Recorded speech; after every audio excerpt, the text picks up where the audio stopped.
Bom, vamos voltar a falar do caso lá do suposto serial killer de Rio Verde. Ontem, o depoimento, ele prestou um depoimento e durou cerca de 3 horas. O Leonardo Ribeiro, que ontem começou a contar essa história pra gente aqui, trouxe uma informação, atualizou a gente, Léo, no caso, de um primeiro momento as pessoas falavam, mas são mulheres que têm ligação com o tráfico de drogas, mulheres que têm ligação, são moradoras de rua, e o delegado disse que não, né?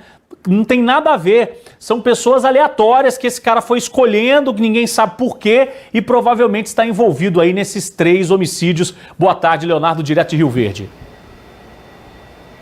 Boa tarde, Paulo Carneiro. Boa tarde para você que está aí acompanhando o nosso jornal Band Cidade. É isso mesmo, ontem o delegado Adelso Candeu conversou aí com o suposto serial killer Rildo Soares, que nos trouxe mais detalhes desses vários crimes aí que ele cometeu, entre eles vários feminicídios. Delegado, o que ele trouxe aí de novo desses crimes que ele cometeu? Boa tarde. Boa tarde. Ontem ele foi interrogado por pelo menos 3 horas e nós fomos até ele para interrogá-lo, junto com seu advogado, a respeito das 2 mortes específicas, da Alessânia e da Monara. Crimes ocorridos contra mulheres em julho e em agosto aqui na cidade de Rio Verde, em situações semelhantes à da Elisângela. Ele, a princípio, ele deu a mesma versão de quando ele foi preso, em que pese um pouco mais detalhada. Ele fala que teve com essas mulheres, que foi com essas mulheres até o local onde elas foram encontradas mortas, que usou drogas antes, enfim. Mas ele não cita nenhum ato de execução que ele teria praticado contra essas mulheres. Isso por quê? Porque ele acredita que a polícia não tenha nenhuma informação que ele possa realmente ter matado essas mulheres. O Rildo, ele fala à medida em que você consegue comprovar para ele que você já tem conhecimento de autoria de crime praticado contra ele. O que você não consegue provar, ele omite ou nega, ou simplesmente nega. Então, questionamos a respeito de um latrocínio praticado aqui na cidade de Rio Verde, no último dia 7 de setembro, em que ele passa a faca no pescoço de um homem, tira do carro, leva o carro, e ele se mostrou muito surpreso pelo fato da polícia saber disso. Ele pede 1 minuto com o advogado, fala mais meia hora reservadamente com o advogado dele, e ao retornar, ele diz que vai falar uma coisa nova sobre o caso da Monara e da Alessânia, da Alessi. Ele nos dá uma informação que nós vamos manter em sigilo por enquanto, porque estamos apurando a veracidade dela. Até para preservar a diligência, a rigidez da diligência, nós vamos segurar essa informação, vamos apurar e ver o quanto isso tem de verdade. Se for o caso, interrogaremos ele novamente. Entretanto, a polícia não tem dúvida do envolvimento dele nessas 2 mortes. Sobre as 2 mulheres que estão desaparecidas, ele trouxe algum detalhe? Perguntamos também para ele. É aquilo que eu disse, como a polícia não tem nenhuma prova formal do envolvimento dele no desaparecimento dessas mulheres, ele nega. Nega que a conhecia, nega que já tem as visto. A única evidência que existe é o reconhecimento da bolsa de uma delas, apreendida entre as coisas do Rildo na casa dele, quando da prisão dele. Delegado, todos os crimes que ele cometeu, ele fala que cometeu sozinho, ele fala se alguém o ajudou? Os crimes, aparentemente, ele pratica todos sozinhos.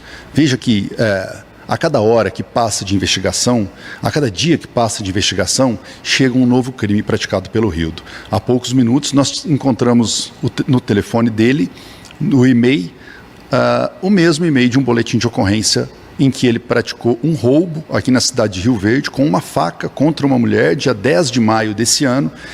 E o telefone que ele usa atualmente é exatamente o produto desse roubo, ou seja, mais um roubo que ele praticou aqui. No estado baiano, a mesma forma. Nós estamos tentando de todas as formas, com a inteligência da Polícia Civil da Bahia, buscar as informações de crimes que ele praticou por lá. E cada hora chegam crimes novos praticados naquele estado também. Falando da Bahia, ele cometeu também vários crimes lá e quase houve aí um feminicídio, né? Ou seja, foi concretizada aí uma tentativa de feminicídio. Exato, lá na Bahia foi concretizada uma tentativa de feminicídio, mas há informações de que ele teria matado uma outra menina lá, e isso, a informação é da própria esposa dele, que ainda não está formalizada, ainda é informal, mas nós vamos ouvi-la agora, às 16h30, através de videoconferência, e vamos tentar obter maiores informações sobre isso também, já que não existe um sistema interligado entre a Polícia Civil dos estados para se obter essas informações. Até foi isso que fez com que ele saísse na audiência de custódia. A juíza, ela não tinha informação sobre os antecedentes criminais desse indivíduo na Bahia, de tanta periculosidade dele. Então ela estava julgando um indivíduo sem qualquer antecedente criminal e acabou dando a liberdade para esse cidadão. Então, hoje à tarde, como você mesmo disse, vocês vão escutar a esposa desse suposto serial killer.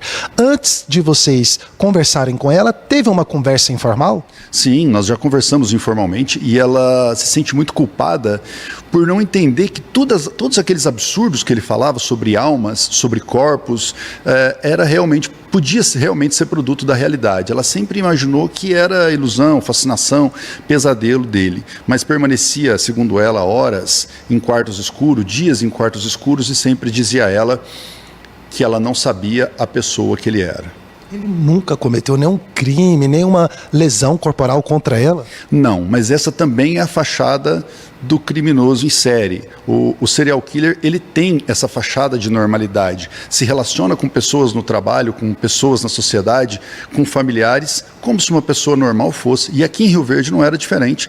Ele se relacionava com muita gente de bem que nunca imaginou que ele tinha a capacidade tão violenta, tão vil, tão covarde, como ele demonstrou nesses crimes que ele praticou. Delegado, na hora do depoimento, ele trouxe com clareza esses detalhes ou ele dificultou o trabalho de vocês? Não, ele sempre dificulta, ele não fala nada de graça.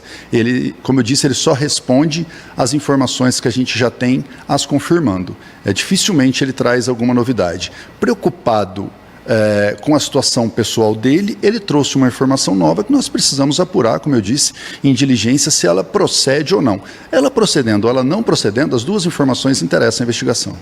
Hoje vocês vão conversar, um depoimento com a esposa dele. Quais serão os próximos passos da Polícia Civil diante desse caso? Bem, a Polícia Civil está fazendo buscas em terrenos baldios da região para ver se localiza algum indício do corpo dessas duas mulheres, se é que elas morreram, claro, nesses pontos. Já que o corpo da Elisângela estava muito bem escondido, mas muito bem escondido, tanto que foram feitas mais de uma busca lá e nada foi encontrado. Então o mesmo pode ter acontecido com essas outras duas mulheres, por isso está sendo nesse momento feito algumas buscas em alguns terrenos na região onde ele costumava andar. Além disso, eu tenho mais um preso para ser ouvido para trazer informações a respeito do Rildo, que é uma pessoa a quem ele conhecia. Segundo esse preso, ele ouviu algumas mulheres dizerem que foram estupradas na região do bairro Popular. E eles acabaram entendendo que deveria ser o Rildo pelo caráter violento que eles viam nesse cidadão. Inclusive tentaram se vingar dele, mas não encontraram. Eu preciso ouvir melhor a história desse preso para tentar entender o que é tudo isso. Delegado, muito obrigado pela disponibilidade. Paulo Carneiro, nós continuamos aqui em Rio Verde acompanhando os desdobramentos aí desse caso, desses crimes que esse suposto serial killer cometeu e, pode ter cometido ainda mais. Eu volto com você. Obrigado, Leonardo. Um abraço a todo mundo de Rio Verde. Parabéns à Polícia Civil. Você vê que o cara vai dificultando, né? O policial vai ali montando um quebra-cabeças, para poder desvendar o caso. E ele falou, ele não responde, ele só responde o que a gente pergunta, fala pouco e tal. E pode ser que infelizmente, mais crimes apareçam, não só aqui em Goiás, mas na Bahia também, a terra natal desse bandido, que não é a primeira passagem pela polícia.